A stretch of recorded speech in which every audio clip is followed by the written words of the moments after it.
नमस्कार दोस्तों, आप सभी का हमारे YouTube चैनल राउंड ट्रिक 2.0 में स्वागत है। आज हम आपके लिए जो प्रश्न लेकर के आए हैं वो साधारण ब्याज और चक्रवृद्धि ब्याज के हैं। तो आप ये वीडियो पूरा देखें ताकि आपके एग्जाम की तैयारी अच्छे से हो पाए और साधारण ब्याज और चक्रवृद्धि ब्याज के जो क्वेश्चन है वो आप अच्छे से सीख पाए। चलिए स्टार्ट करेंगे। पहला सवाल, 2800 रुपए का 5% वार्षिक दर से 2 वर्ष का चक्रवृद्धि ब्याज क्या होगा। ठीक है, 2 वर्ष का चक्रवृद्धि ब्याज पूछा गया है, क्या रहेगा 5% की दर से। अगर मैं बेसिक फॉर्मूले से कराने चला जाऊं तो 5 मिनट तो लग जाएंगे बेसिक तरीके से। तो हमें 5 मिनट वाला तरीका नहीं अपनाना, हमको तो अपनाना है 30 सेकंड वाला, कि 30 सेकंड में आंसर आ जाए। तो देखिएगा करना क्या है, आपको जो परसेंटेज वैल्यू दी गई है आप इसको ले लीजिए। परसेंटेज वैल्यू यानी कि 5% की वैल्यू है। अब इस 5 को फ्रैक्शन में जब आप चेंज करोगे तो 5 लिखोगे। परसेंट का मतलब क्या होता है, बटे में 100। 5% का मतलब 5/100। ठीक है, कटा दो, 5 एकम 5, 5 से कट जाएगा 20 बार में, मतलब 1 के बटे में 20 हो जाएगा। तो नीचे वाली वैल्यू प्रिंसिपल और नीचे में जोड़ देंगे ऊपर वाली वैल्यू को, तो 20 में जोड़ देंगे 21, तो 21 हो जाएगा आपका अमाउंट, 21 रुपये अमाउंट। यानी कि 20 रुपये पर 1 रुपया ब्याज। इसका मतलब ये होता है 20 रुपया प्रिंसिपल है तो 20 रुपये पर 1 रुपया ब्याज मिल रहा है, तो अमाउंट आपका 21 रुपया हो जाएगा। तो आपको क्या करना है, एक तरफ प्रिंसिपल लिखना है, एक तरफ अमाउंट लिखना है। प्रिंसिपल कितना है आपका 20 रुपया है, अमाउंट कितना है 20 में जोड़ देंगे 1, तो अमाउंट हो जाएगा 21 रुपया। अब सबसे जरूरी बात कि प्रश्न देखो आपका 2 वर्ष के लिए है ना। जब प्रश्न 2 वर्ष के लिए है तो पावर 2 कर देंगे, और 3 वर्ष के लिए है तो 3 कर देंगे, 4 वर्ष के लिए है तो 4 कर देंगे। ठीक है, चलो 20 की पावर 2 का मान 400 हो जाएगा, 21 की पावर 2 का मान 441 हो जाएगा। अब देखो प्रिंसिपल कितना है 400 रुपए और अमाउंट कितना हो गया 441। कोई राशि हमारी 400 थी, 400 से बढ़ के 441 हो गई, तो उस पर ब्याज कितना मिलेगा, 41 रुपए का ब्याज मिलेगा। ठीक है, अब समझते हैं मेन बात। 2800 रुपए की राशि थी हमारी राशि कितनी थी 2800, और जबकि यहां पे हमारी राशि कितनी निकल के आई, प्रिंसिपल कितना है 400। यहां प्रिंसिपल 2800 है, यहां प्रिंसिपल 400 है, तो 400 से ये जो 2800 है कितने गुना पर है, 7 गुना पे है। 400 का 7 से गुना करेंगे 2800 हो जाएगा। यानी कि प्रिंसिपल 7 गुना है तो सभी चीजें 7 गुना हो जाएंगी। यानी कि आपका जो ब्याज है ये भी 7 गुना हो जाएगा, और जो अमाउंट है ये भी 7 गुना हो जाएगा। उसने पूछा ब्याज क्या होगा, तो ब्याज भी 7 गुना हो जाएगा। तो 7 एक कम 7, 7 चौके 28, यानी कि 287 रुपया हो जाएगा। ठीक है, 287 रुपया आपका ब्याज हो जाएगा। यानी कि पहला ऑप्शन बिल्कुल सही जवाब है। यहां पे समझ लीजिए आपका प्रिंसिपल 400 निकल के आया, रियल में प्रिंसिपल 2800 है, तो 400 से 2800 कितने गुना पे, 7 गुना पे। जब प्रिंसिपल 7 गुना है तो ब्याज भी 7 गुना होगा, अमाउंट भी 7 गुना होगा। ठीक है, सभी को समझ में आ गया ना, किसी को कोई दिक्कत नहीं। अब इस प्रश्न को आप देखो दूसरे तरीके से भी कर सकते हो। मैं एक दूसरी ट्रिक भी जानता हूं इसको करने की, और उसका नाम है रेशियो मेथड। ठीक है, उसका नाम है रेशियो मेथड। ये 2 वर्ष का हमें निकालना है ना, तो 2 वर्ष का रेशियो मेथड होता है 2:1, 2:1, ये रेशियो मेथड होता है। ठीक है, आपके पास राशि कितनी है 2800 रुपए है ना, तो आप 2800 को क्या करोगे 5% निकालोगे। 2800 का 5% निकालो, परसेंट का मतलब बटे में 100। तो 2 0 से 2 0 ये कट जाएंगे, 5 का मल्टीप्लाई 28 से करो, 5 8 40, 40 का 0, कैरी का 4, 5 दूनी का 10, 10 में 4 जोड़ देंगे 14। ठीक है, 140 हो गया ना। इस 140 को लिखो पहले वाले रेशियो के ऊपर।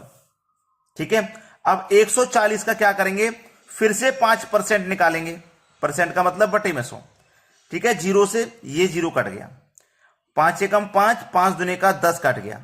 ठीक है, 5 दूनी का 10 कट गया, और 2 से कटाऊंगा 14 को, तो 7 बार में कटेगा। 7 बार में कटेगा, तो इस 7 को कहां लिखोगे, इसके ऊपर रख दो क्या। ठीक है, जब तक निकालना है जब तक रेशियो के ऊपर वैल्यू ना आ जाए। अगर आगे एक और रेशियो होता ना तो इस 7 का निकालते हम।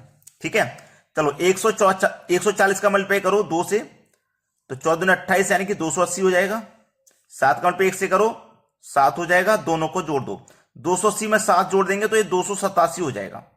ठीक है, दोनों ही तरीके से आंसर सेम निकल के आया है। अब जो तरीका आपको बेस्ट लगे आप उससे कर सकते हो। वैसे मैं आपको आगे ये रेशियो मेथड पूरा समझाने वाला हूं ठीक है, चाहे 2 वर्ष का, 3 वर्ष का, 4 वर्ष का, 5 वर्ष का, कितने भी वर्ष का पूछ ले, ये रेशियो मेथड के ऊपर मैं एक वीडियो बनाऊंगा आपके लिए। ठीक है, अभी फिलहाल मैं इसको समझा रहा हूं, आप इसको समझिए।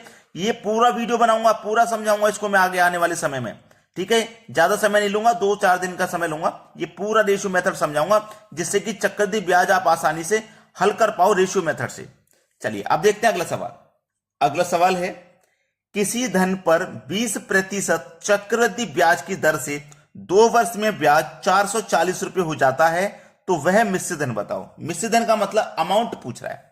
तो तरीका मैंने आपको क्या बताया, आप परसेंटेज वैल्यू को ले लीजिए 20%, इसको फ्रैक्शन में चेंज करेंगे तो 20 लिखेंगे, परसेंट का मतलब बट्टे में 100, 20 एकम 20 कटेगा, 20 पंजे 100, 1/5 हो गया। मैंने क्या बताया, नीचे वाली वैल्यू प्रिंसिपल और नीचे में जोड़ देंगे ऊपर वाली, तो 5 में 1 जोड़ देंगे, 6 रुपए आपका अमाउंट, यानी कि 5 रुपए पर 1 रुपया ब्याज, इसका मतलब ये होता है। तो एक तरफ लिखो प्रिंसिपल, एक तरफ लिखो अमाउंट। ठीक है, प्रिंसिपल कितना है 5 रुपया, अमाउंट कितना है 5 में 1 जोड़ देंगे 6 रुपया। प्रश्न 2 वर्ष के लिए है तो पावर आप 2 कर दोगे, 5 की पावर 2 का मान 25, 6 की पावर 2 का मान 36। ठीक है, ये है। अब देखा है 2 वर्ष में ब्याज 440 रुपया हो गया। 2 वर्ष में ब्याज कितना हो गया भैया, ब्याज हो गया 440 रुपया। ठीक है, अब समझिए, मेरे पास प्रिंसिपल कितना है 25, अमाउंट कितना है, मिश्र धन कितना है 36, कोई राशि 25 से 36 रुपया हो गई, तो कितना ब्याज मिलेगा उस पर, 11 रुपया ब्याज मिलेगा, है ना, 11 रुपया ब्याज मिलेगा कि नहीं। लेकिन ब्याज रियल में कितना मिला है, 440 रुपया। रियल में ब्याज कितना मिला है इसको देखिए, रियल में मिला है 440 रुपया ब्याज। तो देखो यहां पे 11 का ब्याज, यहां पे 440, तो 11 से 440 कितने गुना पे है, 11 चौके 44, 11 चौके 44 और एक ही जीरो, यानी कि 40 गुना पे है। जब आपका ब्याज 40 गुना है तो आपका जो अमाउंट है ना वो भी 40 गुना होगा, और जो आपका प्रिंसिपल है ना वो भी 40 गुना होगा। पूछा क्या है, मिश्र धन मतलब अमाउंट, तो अमाउंट को 40 गुना कर दो। ठीक है, तो 40 गुना कर देंगे, अमाउंट 36 है, इसको 40 गुना कर देंगे, ये जीरो आ जाएगा लास्ट में। 4 छिंग 24 का 4, कैरी का 2, 4 तिया 12, 12 में 2 जोड़ देंगे कैरी का, तो 14, यानी कि जो अमाउंट है ना वो 1440 रुपया हो जाएगा। बी ऑप्शन है प्रश्न का बिल्कुल सही जवाब। ठीक है, अगला प्रश्न है, किसी धन का 33.1/3% चक्रवृद्धि ब्याज की दर से 2 वर्ष में मिश्र धन 6400 रुपये हो जाता है, तो चक्रवृद्धि ब्याज बताओ। आपको क्या करना है, प्रतिशत वैल्यू जो दी गई है उसे लेना है, 33.1/3%, इसको आप क्या करोगे, चेंज करोगे।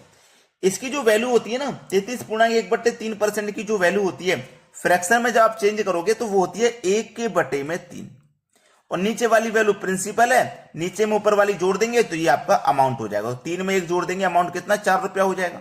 ये बात आपको मालूम है। एक तरफ लिखो प्रिंसिपल, एक तरफ लिखो अमाउंट। प्रिंसिपल आपका 3 रुपया, अमाउंट आपका 4 रुपया। प्रश्न है 2 वर्ष के लिए, तो पावर कर देंगे 2, 3 की पावर 2 का मान 9, 4 की पावर 2 का मान 16। कोई राशि 9 रुपया थी, 9 रुपये से बढ़कर 16 रुपया हो गई, तो कितना रुपया बढ़ गया, 7 रुपया बढ़ गया। ठीक है ना, 7 रुपया बढ़ गया। चलिए अब यहां पे हमें मिश्र धन दे रखा है 6400, मिश्र धन मतलब अमाउंट। हमारा अमाउंट देखो यहां पे 16 रुपए है, और रियल में कितना दे रखा है 6400 रुपए। तो 16 से 6400 कितने गुना पे है, तो 16 से 4 बार 64 कटेगा, 16 चौके 64 और 2 जीरो, यानी कि 400 गुना पर है अमाउंट। जब अमाउंट 400 गुना है तो ब्याज भी आपका 400 गुना होगा। ठीक है, ब्याज भी 400 गुना होगा, और आपका प्रिंसिपल भी कितना होगा, ये भी 400 गुना होगा। तो पूछा क्या है, चक्रवृद्धि ब्याज बताओ, यानी कि ब्याज बताना है, तो ब्याज को 400 गुना कर दो, 7 चौक 28 और 2 जीरो, यानी कि 2800 रुपये हो जाएगा आपका ब्याज, 2800 रुपये। सी ऑप्शन हो गया प्रश्न का बिल्कुल सही जवाब। अब देखेंगे अगला सवाल।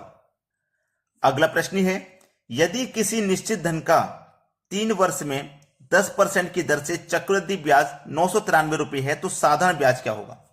अच्छा सवाल है, यहां पे चक्रवृद्धि ब्याज दिया गया है, साधारण ब्याज पूछ रहा है वो। चलिए हमारे पास वैल्यू कितनी है, प्रतिशत वैल्यू 10% की, 10 लिखेंगे, परसेंट का मतलब बटे में 100, 10 एकम 10, 10 दहा में 100, 1/10 आ गया। नीचे वाली वैल्यू प्रिंसिपल, नीचे में ऊपर जोड़ देंगे अमाउंट। क्लियर है ना इतनी बात। प्रिंसिपल लिखो, एक तरफ अमाउंट, प्रिंसिपल 10 रुपया है तो अमाउंट 10 में 1 जोड़ देंगे, 11 रुपया हो जाएगा। प्रश्न 3 वर्ष के लिए है तो पावर 3 कर दोगे, 10 की पावर 3 का मान 1000, 11 की पावर 3 का मान 1331। इनका क्यूब आपको अगर याद नहीं है तो याद कर लीजिए, स्क्वायर और क्यूब तो आपको याद होनी चाहिए। कोई राशि 1000 थी, 1000 से बढ़कर 1331 होगी तो ब्याज उस पर कितना मिला? 331 रुपए का ब्याज मिला। ठीक है, ब्याज कितना है? 331 रुपए। जबकि रियल में ब्याज कितना है आपका? 993 रुपए, है ना। देखो ब्याज हमारा कितना है? 331 रुपए, जबकि रियल में ब्याज कितना है? 993 रुपए। तो ये जो 993 रुपए का हमारा ब्याज हुआ, ये 993 रुपए का जो ब्याज है वो कितने समय का है? 3 वर्ष का है। ठीक है, एक वर्ष का कितना हो जाएगा? 331 से एक बार में कटेगा, 331 से 3 बार में कटेगा, यानी कि एक की वैल्यू कितनी है हमारी? 3 के बराबर है। एक की वैल्यू हमारी कितने के बराबर है भाई? 3 के बराबर है। ये बात ध्यान रखना, एक की वैल्यू 3 के बराबर है। अब हमसे पूछ रहा है कि ब्याज बताओ भाई साधारण। क्या पूछा है उसने? ब्याज बताओ साधारण। साधारण ब्याज क्या होगा? अब साधारण ब्याज क्या होगा? अब यहां पे सुन लीजिए, एक की वैल्यू 3, एक की वैल्यू 3 तो 100 की वैल्यू कितनी? एक की वैल्यू 3 तो 100 की वैल्यू 300। अब सीधी सीधी बात है, साधारण ब्याज पूछ रहा है, ये चक्रवृद्धि ब्याज दिया गया था। अब मैं आपको क्लियर कर देता हूं कि साधारण ब्याज जो होता है वो प्रत्येक वर्ष के लिए समान होता है, जबकि चक्रवृद्धि ब्याज ऐसा नहीं होता। चक्रवृद्धि ब्याज प्रत्येक वर्ष के लिए समान नहीं होता, साधारण ब्याज प्रत्येक वर्ष के लिए समान होता है। यह बात आपको मालूम होनी चाहिए, साधारण ब्याज हर एक वर्ष के लिए समान होता है। ठीक है, क्लियर है इतनी बात? अब एक साल का रेट हमारा 10% है, तो 3 साल का रेट 30% हो जाएगा। भाई 3 साल का रेट कितना हो जाएगा? 30%। अब प्रिंसिपल मेरा 1000 रुपया है, प्रिंसिपल 1000 रुपया है, प्रिंसिपल 1000 रुपया है, तो 3 साल में प्रिंसिपल 3000 रुपया। कितना? 3000 रुपया। और 3 साल में एक साल का रेट 10%, तो 30 साल का रेट 30%, यानी कि 30% निकालो। 0 से 0 गया, 0 से 0 गया, 3 त्रिक का 9 और 2 0 यानी कि 900 रुपया। तो साधारण ब्याज क्या होगा भैया? 900 रुपया होगा साधारण ब्याज, यानी कि सी ऑप्शन प्रश्न का बिल्कुल सही जवाब है। अब देखेंगे हम अगला प्रश्न। अगला प्रश्न है, किसी राशि पर 2 वर्षों में 4% की दर से चक्रवृद्धि ब्याज 102 रुपए है, उसी राशि पर उतने ही समय में उसी दर से साधारण ब्याज क्या होगा? बहुत अच्छा सवाल है, बेहतरीन क्वेश्चन। चलिए समझिए, किसी राशि पर 2 वर्ष में 4% की दर से चक्रवृद्धि ब्याज कितना? इतना। हमें रेट ले लीजिए, रेट कितना है? 4% का रेट है, 4 लिखेंगे, परसेंट का मतलब बट्टे में 100, 4 एकम 4, 100 कटेगा 4 से 25 बार में, यानी कि 1/25। नीचे वाली वैल्यू प्रिंसिपल 25 में जोड़ देंगे 1, तो 26 रुपया आपका अमाउंट, यानी कि 25 रुपये पर 1 रुपया ब्याज। इस तरीके से करते हैं। तो एक तरफ लिखो प्रिंसिपल, एक तरफ लिखो अमाउंट। प्रिंसिपल 25 रुपये, 25 में 1 जोड़ देंगे 26 रुपये अमाउंट। ठीक है, 2 वर्ष के लिए प्रश्न है तो पावर 2 रख देंगे। 25 की पावर 2 का मान 625 और 26 की पावर 2 का मान 676। कोई राशि हमारी 25 की पावर 2 का मान 625 होता है। 625, ये गलत लिख गया है, 625। ठीक है, 25 की पावर 2 का मान 625। अब देखो कोई राशि हमारी 625 थी, प्रिंसिपल 625 था, बढ़ करके हो गया 676। कितना बढ़ गया भाई? 625 से 676 हो गया। कितना बढ़ गया? इसको आप ध्यान दीजिए, कितना बढ़ गया? 625 676 हो गया, तो ये बढ़ गया आपका 51 रुपया। ये बढ़ गया आपका 51 रुपए, क्योंकि 625 से 675 पे 50 रुपया हो गया, 76 तो 51 रुपया बढ़ गया। ब्याज कितना बढ़ा? 51 रुपया। जबकि रियल में ब्याज कितना है? 102 है। ब्याज कितना है? 102 है। तो 51 से 102 कितने गुना पर भाई? 2 गुना पर है। जब ब्याज 2 गुना तो प्रिंसिपल भी 2 गुना और अमाउंट भी 2 गुना। पूछा है उसी दर से साधारण ब्याज, उसने पूछा साधारण ब्याज है। साधारण ब्याज देखो, 1 साल का प्रिंसिपल 625, तो 2 साल का प्रश्न है, तो 2 साल में कितना हो जाएगा? 1250। ठीक है, 2 साल में कितना? 1250। पिछले क्वेश्चन में भी मैंने बताया था, प्रिंसिपल 1000 था तो 3 साल का 3000 हो गया। ऐसे यहां पे प्रिंसिपल 625 है तो 2 साल का 1250 हो जाएगा। ठीक है, 1250। अब 1 साल का रेट 4%, तो 2 साल का कितना हो जाएगा भैया? 8%। परसेंट का मतलब बटे में 100। ठीक है, चलो एक 0 से ये 0 कट जाएगा, कट गया ना। 125 कमल पे 8 से करेंगे तो ये 1000 हो जाएगा, और बटे में कितना है आपका? 10 से डिवाइड कर दो, 100 बचेगा। तो आपका जो साधारण ब्याज है ना वो 100 रुपया है। सी ऑप्शन हो जाएगा प्रश्न का बिल्कुल सही जवाब, एकदम करेक्ट आंसर। अब देखते हैं अगला प्रश्न। अगला सवाल है, किसी धन का पहले वर्ष के लिए 33.1/3%, दूसरे वर्ष के लिए 12.1/2% की चक्रवृद्धि ब्याज से 2 वर्ष में मिश्र धन 1200 रुपये हो जाता है, तो वह धन बताओ। पहले वर्ष के लिए क्या रेट लग रहा है? 33.1/3%। इसकी फ्रैक्शन वैल्यू होती है 1/3। जब इसको सॉल्व करेंगे 1/3 आएगा। दूसरा है 12.5%। 12.5% को जब सॉल्व करेंगे तो 1/8 आता है इसकी फ्रैक्शन वैल्यू। तो एक तरफ आपको प्रिंसिपल लिखना है, एक तरफ अमाउंट लिखना है। ठीक है, प्रिंसिपल कितना है? नीचे वाली वैल्यू प्रिंसिपल होती है, नीचे में ऊपर जोड़ देते हैं अमाउंट, पता है ना। तो प्रिंसिपल 3 है, अमाउंट कितना है? 3 में 1 जोड़ देंगे 4। ठीक है, इतना क्लियर। यहां पे प्रिंसिपल हमारा कितना है? 8 है, तो प्रिंसिपल यहां 8, 8 में 1 जोड़ देंगे, अमाउंट हो जाएगा 9। ठीक है, यहां तक किसी को कोई दिक्कत नहीं। अब मल्टीप्लाई कर दो, 8 त्रिक 24, 9 चौके 36, 8 त्रिक 24। अब यहां पे क्या करना है? ये 24 है, ये 36 है, किसी कॉमन संख्या से कट सकता है तो कटा दो। ठीक है ना, 12 से कट जाएगा 2 बार में, और ये 12 से कट जाएगा 3 बार में, तो ये 2:3 आ गया। अनुपात में वैल्यू आ गई 2:3। ठीक है, अनुपात में वैल्यू 2:3, यानी कि प्रिंसिपल कितना आया में निकल के 2। प्रिंसिपल का अनुपात कितना है? 2, और अमाउंट का अनुपात कितना है? 3। और मेरा अमाउंट कितना है? 1200 रुपया है भाई। अमाउंट मेरा मिश्रधन 1200 है, और यहां पे अमाउंट मिश्रधन 3 है, तो ये 3 का रियल में वैल्यू कितना है? 1200। तो 3 से 1200 कितने गुना पर है? 400 गुना पे है। 400 गुना पे है ना, तो प्रिंसिपल भी आपका कितना होगा भैया? 400 गुना होगा। ठीक है, तो 400 का 2 गुना कर दो, 800 होगा। प्रिंसिपल कितना हो जाएगा? 800। यानी कि बी ऑप्शन आपके सवाल का बिल्कुल सही जवाब है। अब आपको हमारे वीडियो को केवल लाइक करना है, जिससे कि हमें मोटिवेट मिले आपको इस तरीके की वीडियो बनाने में। हम जो मेहनत करते हैं उसके लिए मोटिवेट आप करते हो, लाइक करके, सब्सक्राइब करके, हमें बहुत अच्छा लगता है। ठीक है, तो एक लाइक तो बनता है भाई। आज की वीडियो में इतना ही। वीडियो देखने के लिए आपका बहुत बहुत धन्यवाद।